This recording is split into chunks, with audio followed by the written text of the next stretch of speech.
Alrighty, hi everybody. This is our Thursday get together to discuss what happened to Manna, and we're all very thankful that you're here and that you're continuing along in this dialogue. We hope our goal here is to give us, create a safe space for this conversation, which hadn't been supported and wasn't allowed to happen. So within the structure of Manna. So we have created this space to do that, and we're recording it so that it's available for future generations and for other people who can't come now to listen. And we plan on having two more of these. This one today is going to be focused on FAM.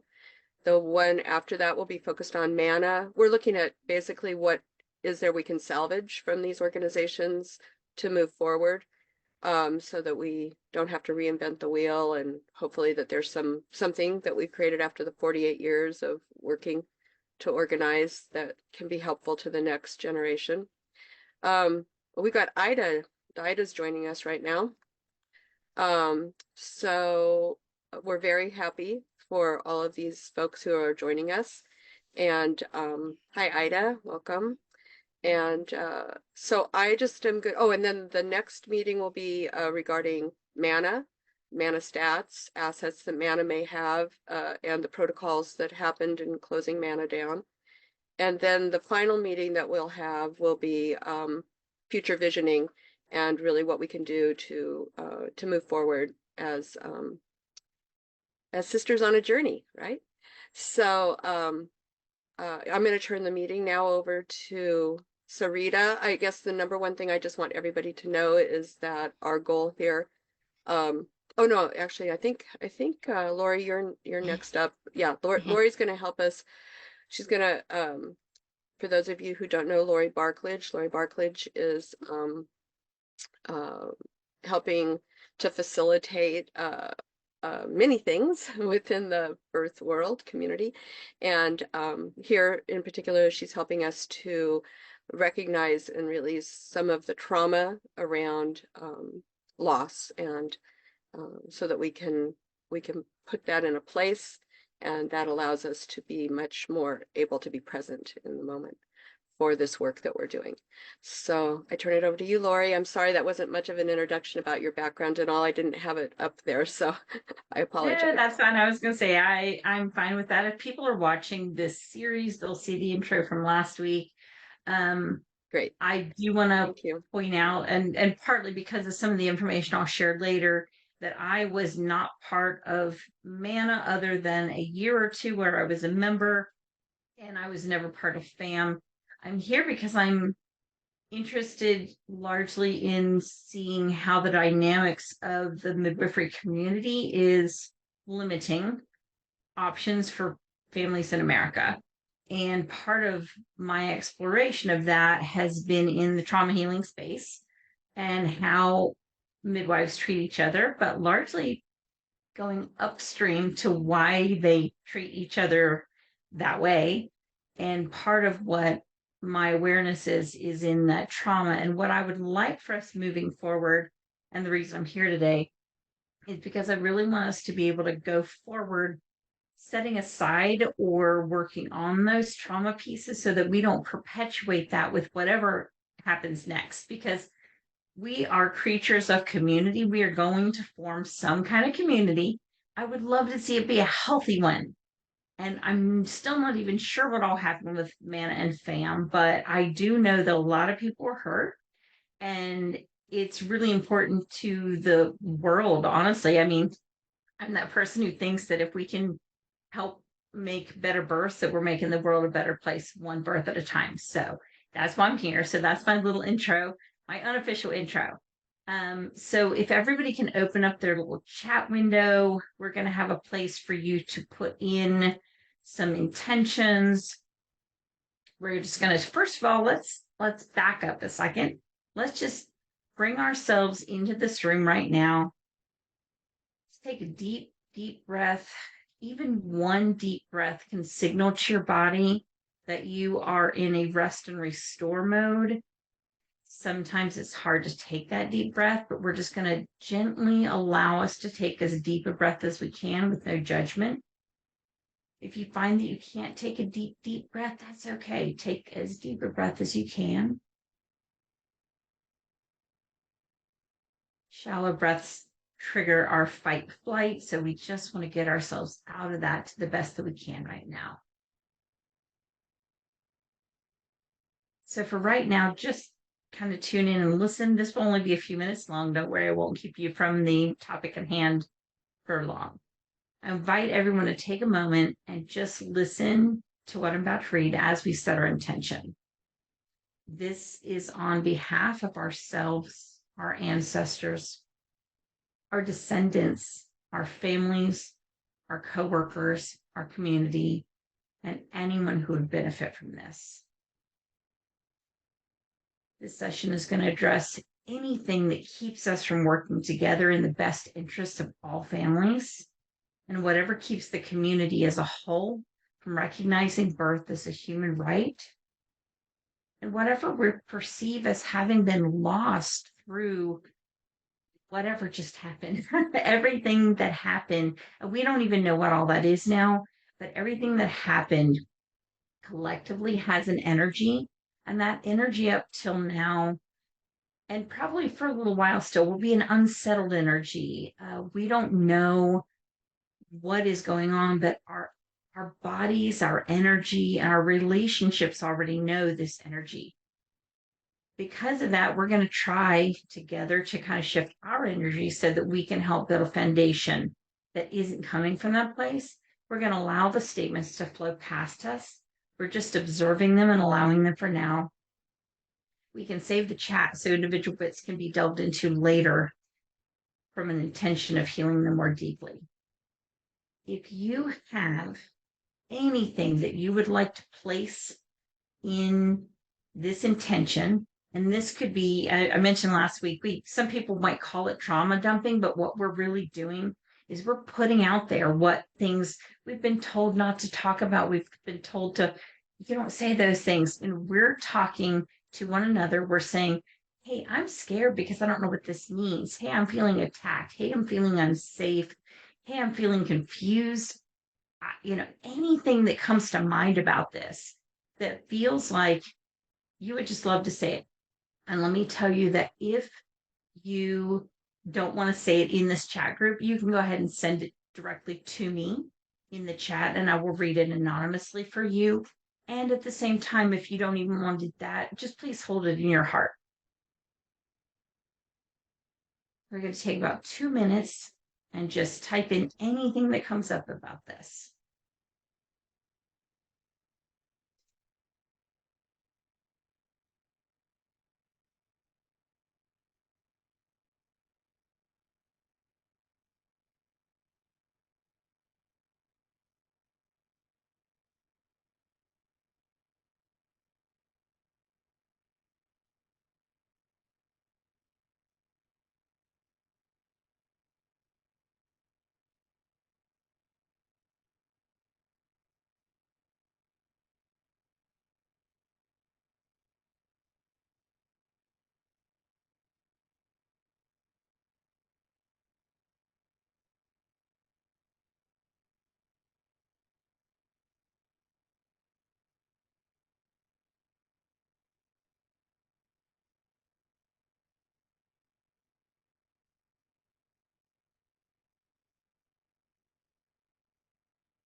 And thank you so much for everyone's contributions here. Like I said, if you've got anything you want to say privately, feel free to send it.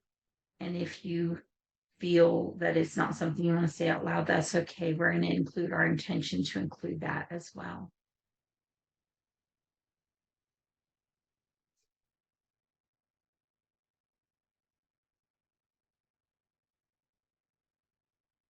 Feel free, if you think of something more as we're doing this next step, to go ahead and include it. We're going to go ahead and take what has been put here. I didn't mention you are not responsible for reading all of these. I will read these to the group as we move forward. What we want to do now is something that is ancient knowledge, but it's also being proven by brain scans. We're not even sure how all it works, and we're not going to go into that right now. But what we're going to do is place one hand at the back of our heads as if we're cradling a baby's head. We all know how to do that. And then we're going to place one hand with our thumb gently touching our tear duct, basically. This is not a pressure hold, by the way. This is a gentle touch.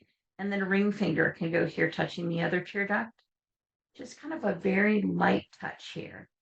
You can let these fingers rest here if you want, or hold them away, whichever one feels more comfortable to you. And as I read the statements, you don't have to focus on them, repeat them to yourself. You don't have to, remember them. We're literally going to, using this position, which connects our vision center and our perceptions of the world, we're going to do our best to integrate all of these frustrated feelings, because only by healing those are we going to be able to move forward together. So again, just listen as I read these. We have so much frustration over the feeling of persecution. We are looking towards a new sustainable paradigm of midwifery that equates with a healthy and loving community. We want to see the same things in the community after people graduate as the energy that is in our schools and is in our leadership. We don't want to see something that's, one thing for you, and then you're supposed to switch gears. We want it to be healthy from the ground up, healthy from the top down. We want to see no more persecution of each other. We don't want to have secrets. We don't want to have the frustrations because we don't know what happened or why things fell apart. We want to heal the lateral violence. We want to figure out, how is it that this board that was just getting rolling and giving grants had their money disappear? We want to shift the power over dynamic. We want to heal anything that creates a paradigm where image is prioritized over substance. We want to prioritize not being othered or othering others. We want to see healthy preceptor and student relationships that foster growth and knowledge. We want to lose the lack of transparency that has required loyalty regardless of truth. We want to heal any feelings of being betrayed through this process, feeling like we were invited to participate in something that actually didn't exist. We want to make sure that we're putting our community above ourselves. We want the intention that a community strong enough to say no to dysfunction is going to support the community and everyone in the community. We want to see some resolution to transparency on how the board was dismissed, all the bylaws were broken, and communication has just gone poof. These are technical terms, of course. Really, we're feeling like, I think many of us are feeling that we're worried it may be too late to heal birth. There's so many generations of trauma. We should have been doing more. We should be able to do more. It feels like we have no power. We want to know, what can we learn for this? We realize that we don't need saviors. We need each other. We need each of us. We need ourselves. We need each other. We need people of color. We need the Indigenous community. We really and truly need all of the energies of people who have been marginalized, which includes midwifery overall, and then very specifically different assets within the birth world and within the birth community, and specifically within what we saw happening with some of these groups that claim to be for everyone, but people did not feel included. I see an intention to have integrity, to use ethics and be accountable. I see an intention to be a safe human and keep everyone together at the fireside. We want to see each other as allies. With all of those things, we don't have to know the whatever is behind them. We're really and truly going to just move forward knowing that those pieces, if any of those brought up something more for you, feel free to include it. Feel free to send it to me or to set up some time to talk with me later. We're moving forward with that intention, as well as the intention that we are here to heal anything that has caused us harm, and anytime we have caused others harm, because we have all caused harm to ourselves and others through these processes. It's embedded in us. It's not something you're choosing. It's something that is programmed into you at this point, multiple generations back. And what we want to do is allow those parts that can remember the time before we were so wounded and come together with that intention. So with that in mind, I want to welcome you all to this discussion and thank you all for being here and for giving of your time and attention. Welcome. Thank you, Deb, for making this happen. Thank you so much, Lori. That really, really laid the foundation. So, Sarita, you're on. Yeah. Hello. Thank you, everybody, for joining us again today. And I might look a little scattered because I've got a variety of things I want to read to you. And I've been doing what you might call some investigative work into how to figure out how to get the information that everybody is saying we don't have, and make sure that, you know, we can all know how this works and move forward with integrity. So my expert that I called and said, so, hey, this is what's going on. And, you know, how do we take the next step? Who's a very experienced attorney, directed me to a couple of different places. And I had already begun to really go back over the bylaws of both MANA and FAM, looking at the places that had been, where we weren't in compliance, including when I was on the board. So I don't want you to think I'm saying I wasn't involved in some of the bad decisions, because I was, right? And oftentimes it's because you just let it go on and you don't say anything. And if we learn anything, it's that the sooner you speak up about the dysfunction, the less likely you are for all of the destruction then to happen. And so I can take some responsibility and say, maybe if I had spoken louder, not that I wasn't speaking pretty loud at the time, to get things back into compliance, you know, perhaps we would still have an organization now that's salvageable. Who knows?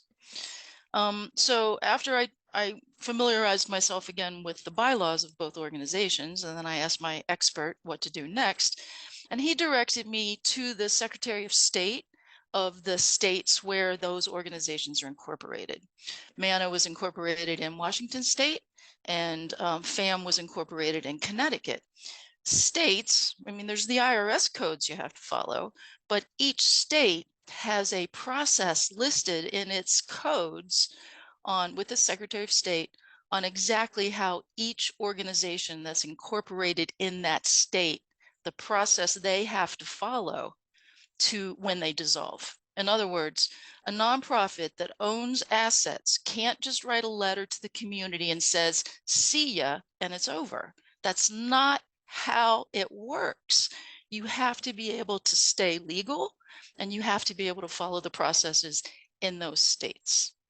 So I also was directed to speak with MANA's agent, who is an attorney in Washington State that I worked with before, who was the one that kept the annual reports going so that the organization could remain in good standing. And I'm still waiting for an email back from him. He did return my email. He's a very professional man. And he indicated to me, which I was a little surprised, that he didn't know MANA had dissolved. So the agent who's responsible and listed on the Secretary of State for the organization basically told me he would have to speak to the president so that he could figure out what was going on. He advised me to also speak to the president, which is Becky Coolidge. Even though they wrote a letter saying that they were dissolved, they still exist. And the directors who were there at the time of dissolution must continue to represent the organization until all the legal paperwork has been filed. That paperwork will include a list of the assets and who they were legally transferred to. It has to be done. It has to be done, or MANA is totally vulnerable to legal action from the government. Okay. So I really started thinking about this, because when we join these boards, we are stepping into huge positions of responsibility, public obligation. I'm going to use that word, public obligation. And when we agree to follow the bylaws, when we step into these boards, we have to understand that these bylaws are created, they're the constitution of the organization, and they are created and laid down very, very carefully at the beginning. A lot of thought went into these documents by the founders of the organizations. They're very, very hard to change. You have to have the whole membership like involved, and they're very hard to change. And so when you go through them, I began to go, oh, here was a bylaw that we weren't in compliance. And that was clearly a root of some of the problems. So I began to truly understand what I'd been told in the past and didn't totally get. The bylaws are there to keep everybody safe, to keep the organization safe. They're there so that when we have something come up, you can go back to them and they lead you in a direction that is in compliance with both federal and state law, as well as in compliance with ethical communication with each other. Does that make sense? So I think we can really look back at these bylaws and see and look at each one and go, oh, well, when that wasn't followed, then this is the consequence that came from that break. So I noticed in some of our chat and in a some private messages I've had, the FAM board, the previous FAM board, it was very traumatized by all of this, these goings-ons. They were on a roll. They had worked hard to make sure the organization and the funding was it had integrity and was in compliance. I do want to, and I'll have her speak in a minute, I want to give a shout out to Lori, who, if you've gone on the What Happened to MANA page, did this brilliant work of putting a timeline together that goes back from before we started seeing things publicly. And I'm going to have her speak to that here in a minute. What I saw in that really was that chipping away that finally wound up being a huge implosion. So I noticed, I believe it was Barbara Grace said something about, that she had been doing the work, she and another board member had been doing the work, but had never actually been officially appointed by MANA. I've also thought about, when the entire board was removed with a letter. So I went back, and in FAM's bylaws, it says very clearly, well, first of all, MANA's bylaws require that the MANA board hold an annual business meeting, and that hadn't been done in a couple of years. At that annual meeting of the sole member of the corporation, there is supposed to be an annual meeting with MANA and FAM within 5 days. And we always did that at the annual conference. The FAM board and the MANA board would meet. And then at that annual meeting, the sole member shall elect successors to the directors and vote on any matter submitted to it for action. Okay, so you got to have a meeting to be able, unless, now later on it does say you can have a special meeting. The purpose or purposes of such a special meeting is called, shall be stated in the notice, and there's a required notice. Those are both on the first page of FAM's bylaws. Article 2, one is section 2.2, the other is section 2.5. When you go farther into the bylaws and it's talking about removing a director, it says that a director may be removed from office at any time by action of the corporation's sole member at its annual meeting or at a special meeting called for that purpose. So if the bylaws had been followed, and there was really this problem going on between the MANA board and the FAM board that couldn't be resolved, which all appeared to be about money. What could have happened if we'd followed the bylaws would have been to have a membership meeting to talk about it. The membership would have known what was going on. And at that point, if it had been decided to remove that entire FAM board, then there would have been another set of directors immediately available to be replaced, to replace those FAM board members. Because what happened is you left a whole bunch of FAM assets, and we keep hearing figures, and it's, a fair amount of money to most of us, out there with no protection and no bylaw coverage. And it made both FAM and MANA look incredibly bad. It made everybody start asking questions about transparency and where's the money. And anytime people start asking where's the money, there's a problem, because something hasn't been transparent. Okay, so what we saw of FAM freezing MANA's accounts, removing the board, and no further communication was so out of compliance with what MANA's obligations were in their legal relationship with FAM. As I go through the rest of FAM's, I was surprised, because one of the things I was looking at MANA's bylaws, which we're going to talk about here in a second, is that the majority of nonprofit organizations, especially 501c3s and any of the ones I've been involved in, and definitely MANA, at the end of their bylaws, this is a requirement, there's an article on what happens when they dissolve. Like, you can't just write a letter and say bye. You have to, there's a process, okay? So I thought, well, I wonder what happens to FAM when they dissolve. Well, they don't have any plan for dissolution. And I had to really think about that for a while. And it's because when you go back up to the top, it says the sole member of the corporation shall be the Midwives Alliance of North America. FAM was supposed to be able to be giving their assets away, and they had a plan, and there's a lot of upset because that plan wasn't followed, and people in the community were betrayed by a promise that then couldn't be fulfilled, right? But from everything I can read in these FAM bylaws, and I'm sure there'd be lots of different legal opinions, FAM can't exist without MANA existing. It's not a singular organization. Once you removed that member, once that member's gone, then these bylaws you can't follow them anymore, because they're dependent upon a relationship between MANA and FAM. Okay. And I will tell you that when you look at Connecticut statutes about FAM, you can't find anything about what happened. And the three of the previous board members, Sarah, Deanne, and Jesselyn, are still listed at the Secretary of State as directors of FAM.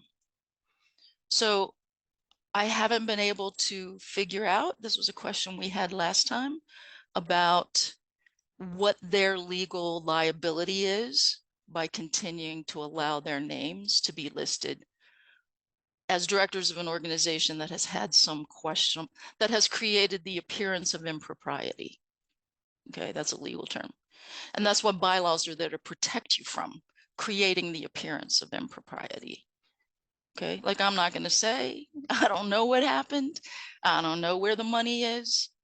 But when Manna froze those accounts, that money must be accounted for in their articles of dissolution filed with the Secretary of State in the Washington. And so we should be able to find it out if Manna has the integrity to do what it's supposed to do. Okay. So before I go on and just talk a little bit about, because I know I'm going over a little bit, because I want to put out some information for us to think about next week. Lori, I was going to ask you just to talk a little bit about your timeline and tell us what we can gain from that. And then if anybody else has anything to add or questions about FAM, let's talk about that now. And then I'll move on to where some of the Manna bylaws got broken. Okay. So basically what I did a few weeks ago is just started really trying to figure out, as these meetings started, and I was like, well, what happened? And people were saying names, and I'm like, I don't know who these people are. I'm trying to figure out who was even on the board when this happened and when that happened. And I'm like, I don't know. So as I started reading, I started taking notes for myself. And as it grew, I basically created a timeline just to help myself. And the link I just shared in the chat is now it's publicly available. I haven't really shared it outside of the What Happened to Manna fan group, but it can be shared. This is simply a recounting of information. I have not editorialized anything. I put a little intro at the beginning, just saying why this exists. And I, for example, went through and tried to figure out kind of who was on the Manna board when things dissolved. The FAM website is still up, so I was able to share that one. My understanding is that's still current information for who was on the board when things dissolved. Although depending on whether they got voted in or not, I'm still not sure, like all of that timeline. I'm still working on some of these pieces. But literally, this is just my timeline. If you have something to share, and Sarita, with your permission, if you don't mind sharing some of what you just shared, I'll add that to this, because I want this to just be a factual accounting of what we know, so that as we gather the information, we can kind of all be informed. I want transparency, and I'm trying to figure out kind of what do we need moving forward, but also how can we keep from causing this sort of trauma again. And part of this timeline is, and I didn't even know what Sarita was going to talk about today, but basically what I'm seeing is that when people were not keeping their agreements with one another, appears to be when things fell apart. And really, there's an odd timeline with Manna where things just stopped being updated. The website was taken over by bots. It was sold, or it expired and was taken over by bots. Like, there's some weird stuff going on. I was able to find some of the information from the Manna website in the what's called the Wayback Machine, which is the Internet Archives. I've shared some links in that timeline with that, and a bunch of screenshots from former Manna websites, but we don't have all the Manna information. I included Manna's bylaws because I did find those on the site. I've included snapshots of when there were live pages for the directors and the board members. So I'm not extrapolating anything at this point. I can tell you that just from a read over, something ain't right. And this is just what I know, just a recounting of facts again. So I'm sharing it with everyone, and I'm happy to add if anyone knows anything. I'm not posting any hearsay. I am only posting cited information, and I'm okay citing things that if you want to stay anonymous, because I know that it's not a safe place right now. So if you want to share something and not have your name attached, I still need citations. I'm not putting anonymous random things up here without verifying something. So just let me know if you want to share anything on here. I am happy to add it to the timeline. So back to you, whoever you is next. I want to finish. And so I wanted to thank you for that. And, like once Lisa, and you'll see some of these names on there, Lisa Pratt, Deanne Graham, Jack, Janelle Lynch, and Jack Becky, and it'll come to me in a minute, became the FAM board when I was president, then I wasn't involved in any of that anymore. Like, I didn't want to be. I had given them connections to the expert that I use. And then I didn't, because that wasn't mine, that was theirs, and that was their obligation. And it was too complicated. So I actually, even though people think I knew everything that was going on, I didn't. And so I totally appreciated that timeline. I didn't, it's very long and there's a lot of pieces to it. And what I came away from it was feeling confirmed in my confidence when it was going on at the time that FAM was doing its due diligence to get the organization in line with its bylaws and in line with its mission to be able to fund community projects. So that's what I took from it, was like, wow, there was a lot of steps of due diligence that didn't go anywhere. So with that said, does anybody else have anything they wanted to say about any of that or add? You can add it in the chat. You can say now. I can't see everybody, so Deb, if you can, you'll have to help me with that. Yeah, I'm watching everybody. Okay, Just sweet. add it in the chat if you guys want, or raise your hand if there's somebody that wants to talk. I think at this point in the agenda, Sarita, correct me if I'm wrong, are we opening it up for conversation at this point? Just a little bit. I wanted Yeah. to go back just one more thing. And when we Okay. talk about MANA, and I want to update MANA stats just a little bit so we can think about next week. Okay. Well, one of the things that the MANA bylaws that I know hasn't happened in a while that needs to happen now is that the books of the treasurer, this is in the bylaws, section 3, the books of the treasurer shall be audited no less than every 3 years or as needed by an auditor approved by the executive council. So I'd say that for true transparency, having all of the last however many years since the last audit, those books audited would be an important thing for all of us to, feel like things are, there's no more secrets. The other thing I'll say is that the very last article in the MANA bylaws, disposal of assets upon dissolution of MANA. In the event of dissolution of MANA, all assets, excluding the mailing list, which shall be destroyed, shall be disposed of to an organization devoted to improving services to women and infants through scientific and/or educational means. The board of directors shall select this organization. So they can't just make a new one. You can't just give it to somebody. There has to be an existing nonprofit organization, scientific and educational means, that takes over the assets, be it money, the MANAstats database, or whatever it might be. And so that's part of then what we would hope to see on those articles of dissolution once they are filed with the Secretary of State as legally required. I did find, as I was looking at, this is part of why you didn't hear anything. Not only did you not hear anything from MANA, they were made inactive by the Secretary of State in Washington for not filing their annual reports, and that was in 2023. They lost their status. The agent, whose name is Scott Hapola, that's who my email is out to. He's trying to help me find out some things. Then I guess maybe they finally paid him. He's $50 a year from what I remember. And then he made them active again. That was the last of anything that was filed. There's no plan for dissolution, no articles of dissolution, and there was no annual report filed. So they are at this point considered an inactive status. I've also been communicating with the database developers of MANAstats. We had worked hard together whenever, Ida, you were there at the public meeting. We had worked hard together to migrate the old database, all the old data into a new system, and to try to come up with a system that would serve the community better. And I'll talk next week a little bit about things I learned that and why it wasn't serving us well.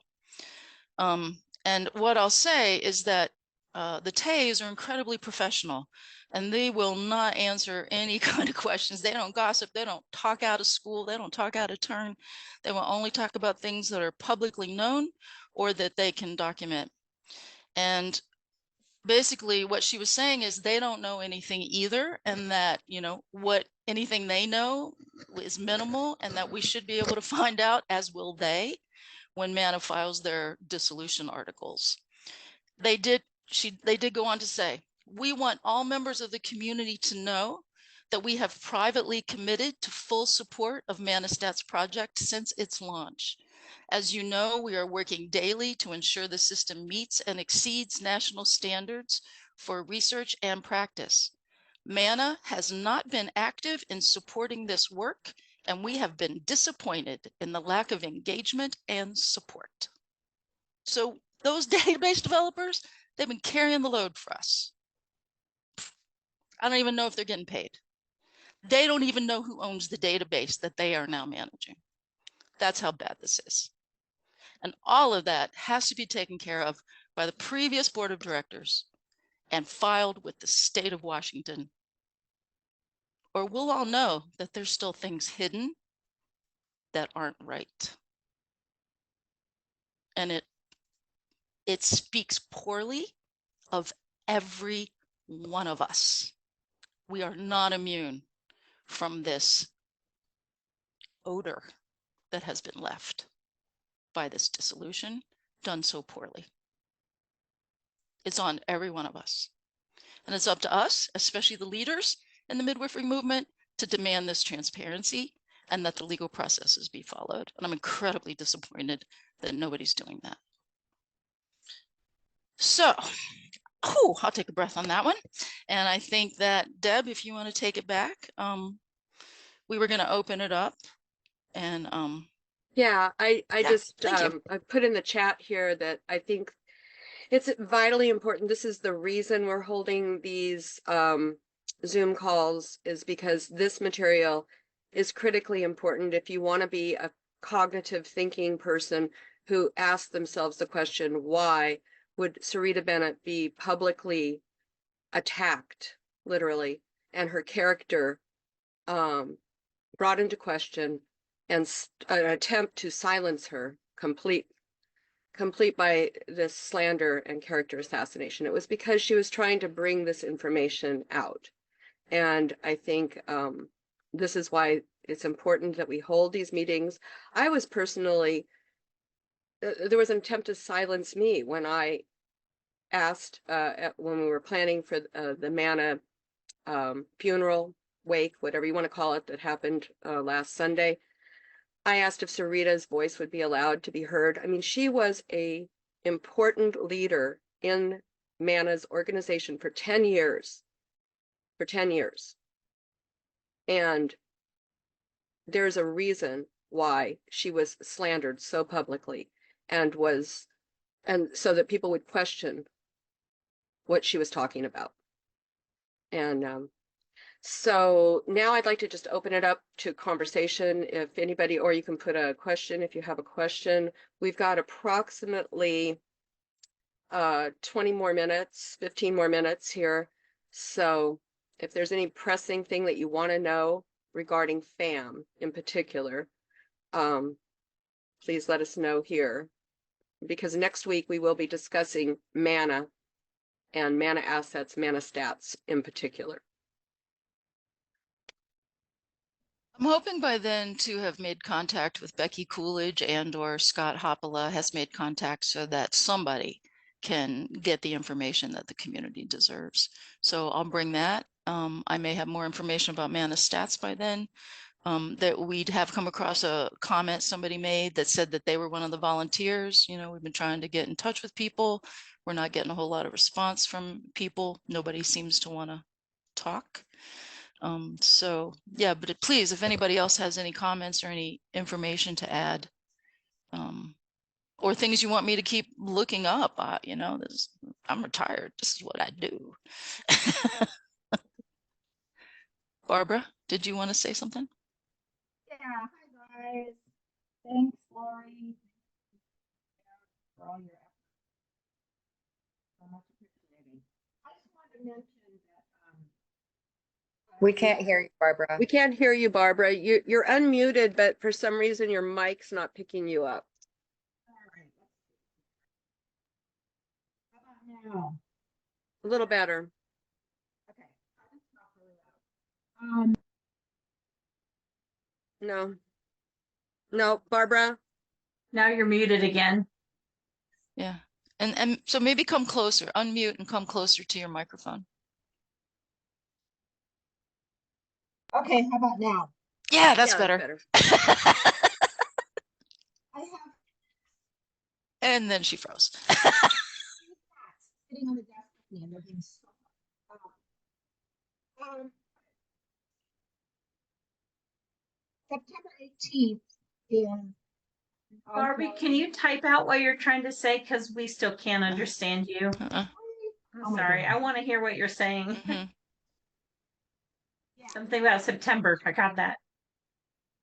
Well, 18th.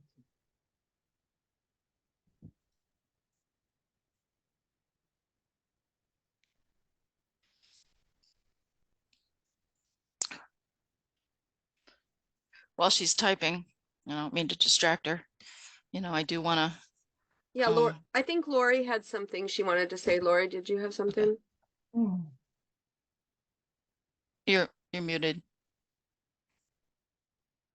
While we wait for Barbara to be able to be heard, I just wanted to comment one thing that I took from my gathering of all this information in reading back through the history of what FAM had done historically. I was kind of blown away, and I will admit to anyone who knows me or my background or what I do won't be surprised that I really didn't have a whole lot to do with MANA. And as such, I had to some extent discounted what FAM was doing, wasn't really paying attention. I was aware of them peripherally. I had a couple of students who had, I believe, had grants and were like, I got a grant to help go to school. But other than that, I wasn't really aware. To see the grants that they were able to give over the years and the fundraising they had done and stuff, I was really quite blown away. I was like, this is the group we really need. And to learn about it as it was dying was kind of really, I felt in one way bad that I didn't know about it sooner, but also I'm feeling a loss of something that I didn't even know what good they were doing in the midwifery world. They seem like something that should go on. So I'd love to see them or something like them continue. So that's part of what kind of fueled my really digging into who would want that to go away. So I don't know the answers yet, but I was just really blown away at what FAM was accomplishing and what all they've done. I mean, I've posted on that timeline receipts back to 2003 of donations and grants and fundraising and information campaigns. So yeah, I was just kind of fangirling over FAM and also being sad that they weren't even a thing by the time I fangirled on them. So anyway, that's it. To follow that up, I'd be curious to see a list of the grants that were about to go out that had to be canceled when MANA froze the money, because those If anyone people, has those, I'll add them to the timeline. right, because those projects need support, right? Like they got betrayed too. And I think that it's important in some of the healing for the previous FAM board, if they could feel that that work they did wasn't just thrown away, and that there is actual some positive movement that could come, especially to those projects that they had to, that they were working towards funding. I'd love to see that. So Barbara, maybe that's something if you want to think about that, or work with Deanne, who's not here with us, I don't think today, to kind of give us an idea of where the FAM board was going with that money and what now that's a void, and what now we can do to help support those projects. We have given, can you guys hear me now? We still can't hear you. I don't know why. It's very frustrating. I feel Uh-huh. honestly, as somebody who's been midwifing this project, this trauma for a while, that the FAM board really does need some support. And Yes. we tried to provide that for them before this meeting. We weren't able to get our facilitator person, wasn't able to be with them, but we still feel very strongly that there's a lot of pain. There's a lot of pain there, and There's a lot of betrayal. Um, a lot of feeling not seen, a lot of feeling, you know, not heard at all, a lot of feeling used, I think is the word I want to use. So yeah, it would be, I don't feel like we can put a big period yet with FAM. And Barbara, my heart's with you right now. I don't understand why we cannot hear you today. It's like a metaphor of the situation, but Can you hear me now? just barely. It's Like you're something in a to do well. with your speaker. Yeah, I'm right on top of my It kind of That- comes and goes. that was a We'll little hear a couple better. words. We'll That hear a was couple better. words and then not. Yeah. So I know we're coming into the end of the hour here. And the last thing I wanted to say, and then we were going to let, Lori and Deb, you can wrap up. What I'm particularly interested in is leadership development. And I'm really thrilled to see new faces here and people that are students. And I have been thrilled at having young midwives and students reach out to me personally about these meetings. So it tells me that there are young leaders brewing out there that are bubbling to the surface. And I think that was a place that MANA could have done a lot more, but it certainly leaves a void. And so I would like to have us think about and have people give me input on how we find those leaders that are ready to step up, and then how those of us that have been in leadership, can provide leadership development for them so that they don't find themselves in over their heads, and like many of us did, and it becomes not sustainable. So any of you who are interested in that, please contact me or let me know. And I think that leadership development is something that I'm interested in touching on and creating. Critically important, I think. And I know that we're gonna start planting the seeds in these meetings towards that goal, the transition after our 4th meeting, which will be kind of like a future vision meeting, and where hopefully what we're hoping is that we'll see some leaders rise up out of these calls who are interested in taking more of a leadership role. And we just want to be the wind under your wings and help create the space for that. And we'd like to transition this into, I think on the last meeting, we'll discuss some containers that are potentially available for that transition. But we definitely want to learn from what happened with MANA, these 48 years of organizing, what we can learn from that and what we can take forward into the future. So let's see, we've got about 5 more minutes, 6 more minutes. Lori, do you want to kind of help us close? Yes, thank you very much for everyone who's brought information and given us your time and attention today. I just want to close with us putting our hand over our heart. And if anything has come up today that made you feel triggered, activated any of the things that we wrote in earlier, if it exacerbated or brought something more up for you, you're welcome to put that in the chat as well. We know that our intention is to help create a healthy community moving forward. I want to share my gratitude with everyone who's here and who's going to share in the listening of the recording later. I want to express my gratitude for everyone who has given this time over the years. I know this is something that to me seems like it kind of all came out of the blue, and I know that there is deep felt investment in many people's hearts in what went down. And with the loss of a vision of what could be, I started to get a little glimpse of that when I was reading through the FAM site and seeing what all they had accomplished. And I share that grief with you, but I can't even begin to understand what it was like to have yourself and time and heart invested in that when it was yanked. So with the intention of creating something healthier moving forward, We're going to take our big deep breath.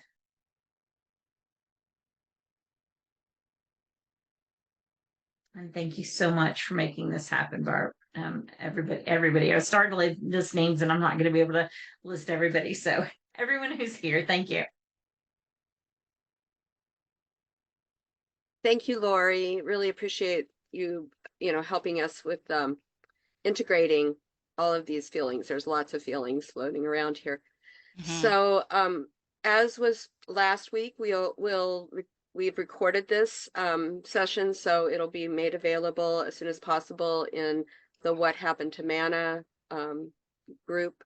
And we invite dialogue over there between now and the next meeting, which will be on Thursday. And the next meeting will be really looking at Mana's assets, Mana stats, what we can bring from that 48 years of organizing into the future so that we can learn from it. Righty, and with that, I thank you all so much. I thank you for your time, your attention. Thank you, Ida, for being here. It was very, very helpful for you to be here. Very special. And thank you, Rowan, for being here. I see you, Rowan.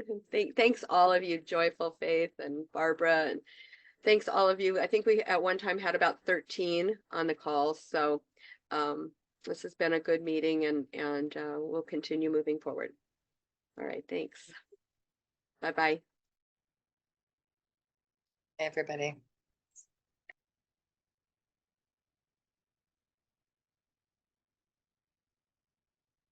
Okay, I'm going to stop recording.